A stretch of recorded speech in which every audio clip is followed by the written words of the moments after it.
এটার নাম কি? রেসপিরোস্কোপ। রেসপিরোস্কোপ কীভাবে কেন ইউজ করা হচ্ছে? যে প্ল্যান্ট শ্বসনের সময় অক্সিজেনকে ইউজ করছে তার এক্সপেরিমেন্টের জন্য আমরা কী করি? রেসপিরোস্কোপ ইউজ করি। এখানে কী দেওয়া আছে দেখো, একটা ফ্লাওয়ার পেটাল দেওয়া আছে যেটার নাম রজনীগন্ধা। তাহলে রজনীগন্ধার পাপড়ি এর মধ্যে দেওয়া আছে।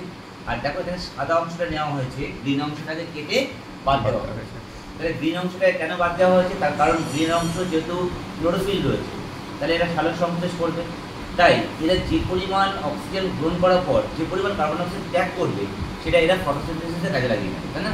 তাহলে আমরা কিন্তু ক্যালকুলেট করতে পারবো না যে রেসপিরেশন হচ্ছে না ফটোসিনথেসিস হচ্ছে। তাই আমরা প্রথমে কী করবো? সবুজ অংশটাকে কেটে বাদ দিয়ে দেবো, দিয়ে ফ্রেশ যে ফ্লাওয়ার পেটাল আছে মানে সাদা অংশ যেটা, সেটাই নেব, নিয়ে এর মধ্যে রেসপিরোস্কোপের মধ্যে দিয়ে দেবো। এবার রেসপিরোস্কোপের মধ্যে একটা ফাঁকা জায়গা আছে, তাই না? যার মধ্যে কী রয়েছে? প্রচুর পরিমাণে এয়ার রয়েছে। আর আমরা জানি এয়ারের মধ্যে 20.60% কী থাকে?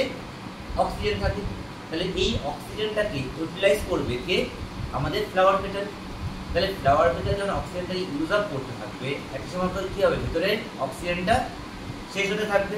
আর এই যে জলটা রয়েছে, হ্যাঁ, জলটা কি? জলটাকে একটা ইন্ডিকেটর হিসেবে রাখা হয়েছে যে কতটা জল ও উপরের দিকে তুলতে পারছে। তাহলে কীভাবে তুলবে? দেখো, যত পরিমাণ অক্সিজেন গ্রহণ করছে তত পরিমাণ কার্বন ডাই অক্সাইড ছাড়বে। ফলে কী হবে? একটা সময় পরে স্যাচুরেটেড হয়ে যাবে, মানে অক্সিজেন গ্রহণ করলো, কার্বন ডাই অক্সাইড ছাড়লো। মনে করে 6 অণু অক্সিজেন গ্রহণ করছে, 6 অণু কার্বন ডাই অক্সাইড ছাড়ছে।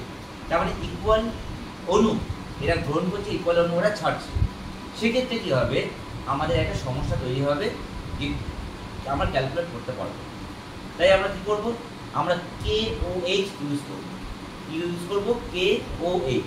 KOH হচ্ছে উত্তম কার্বন ডাই অক্সাইড অ্যাকসেপ্টার। ওরা কী করবে? যে কার্বন ডাই অক্সাইড রিলিজ করবে সেই কার্বন ডাই অক্সাইডটাকে ওরা গ্রহণ করে নেবে। যে গ্রহণ করে নিচ্ছে, তাহলে দেখো অক্সিজেন গ্রহণ করছে, কার্বন ডাই অক্সাইড উৎপন্ন হচ্ছে, কিন্তু সেই কার্বন ডাই অক্সাইডকে কে গ্রহণ করে নিচ্ছে? KOH।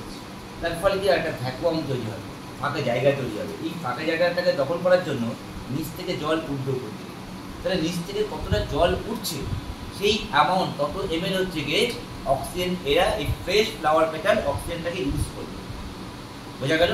তাহলে ধরো এখানে যদি 5 গ্রাম যদি ফ্লাওয়ার পেটাল থাকে, তাহলে 5 গ্রাম কতটা অক্সিজেন গ্রহণ করেছে?